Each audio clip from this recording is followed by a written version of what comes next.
Good morning. I guess I'll start off with the opposition to the parole of the felon Donald Schmidt. I find it a bit laughable where it states, and I quote, "Whereas the furor and public protest that followed the parole of sex offender David Allen Dokich in 2005 to a halfway house in Mead Valley graphically illustrates the public concern that threatens Donald Schmidt's ability to live in good hope and successfully complete parole." I find it laughable because it wasn't too long ago that Supervisor Stone introduced an ordinance that would actually really hamper any future protests that would occur in front of a sex offender's house. The Ordinance 884 essentially backs you away 30 feet, not from the residence, but from the actual property line. And if you're going straight back at 21170, where Schmidt was going to be placed, then that would essentially put you either in the middle of the road or in front of somebody else's property. If you went to either side of this facility, you'd still be in front of somebody else's property. So to sit here and use our protest where we worked so hard protesting directly in front of, at the property line of David Allen Dokich is very insulting, because it gives the residents of Good Hope a false sense that they actually have a voice, when in essence, thanks to Ordinance 884, thanks to Jeff Stone, thanks to Supervisor Ashley, thanks to Supervisor Tabaglione, and thanks to the late Supervisor Wilson, you all had a hand in muzzling the voices of we the people.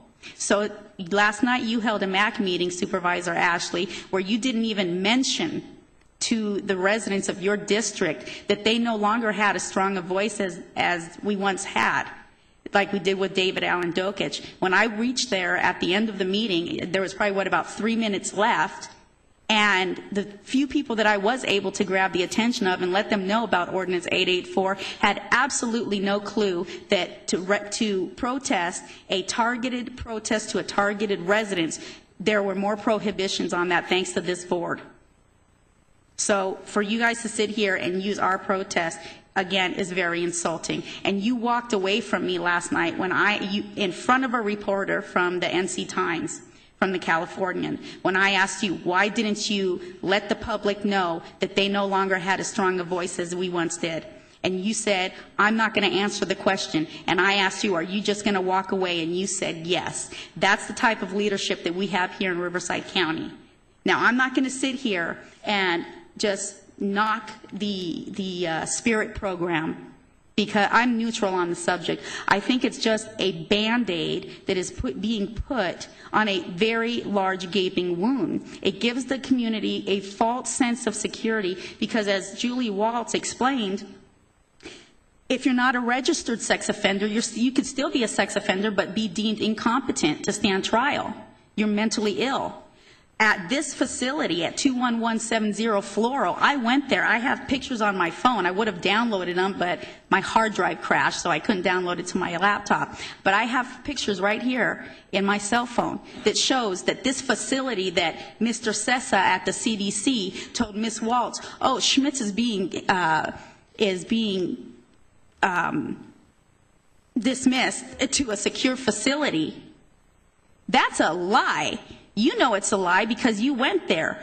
This secure facility is a double-wide mobile home on a dirt lot. There's a fence, but there's no gate. In the Dokich instance, there was a gate, but no fence. How secure and by whose standards is this a secure facility?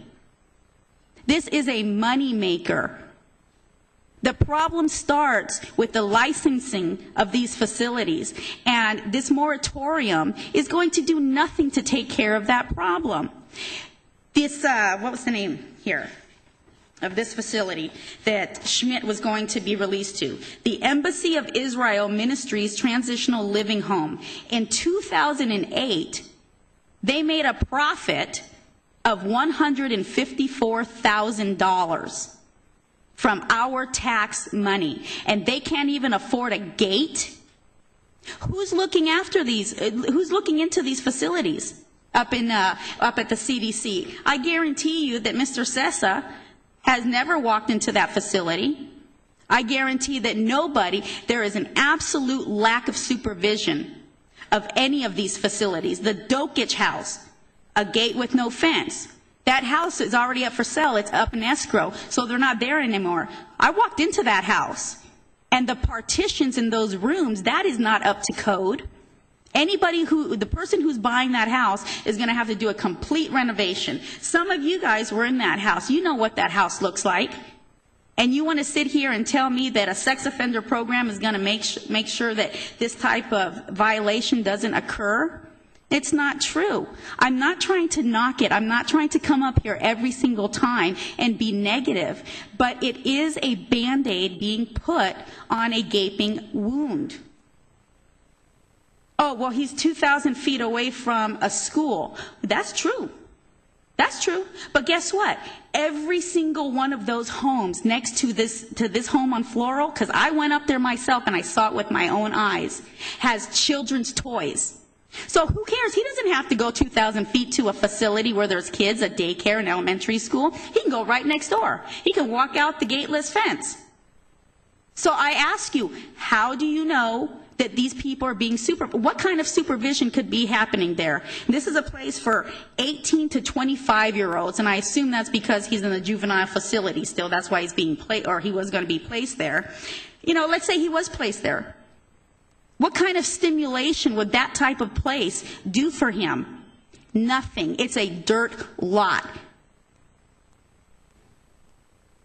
Why do you guys allow this to happen? If this is always stopped at the safety committee, the public safety committee, Mr. Benoit, then you know what? You guys need to make some noise. I don't see any news conferences saying, once again, they didn't let it happen. They didn't let this go through. I don't see it. Okay? I don't see it. If you walk away from me or anybody else, then you're the only voice that people are going to hear. It is time that we take back our communities. And it starts with you guys. You guys are our voices because you've muzzled our voices with Ordinance 884.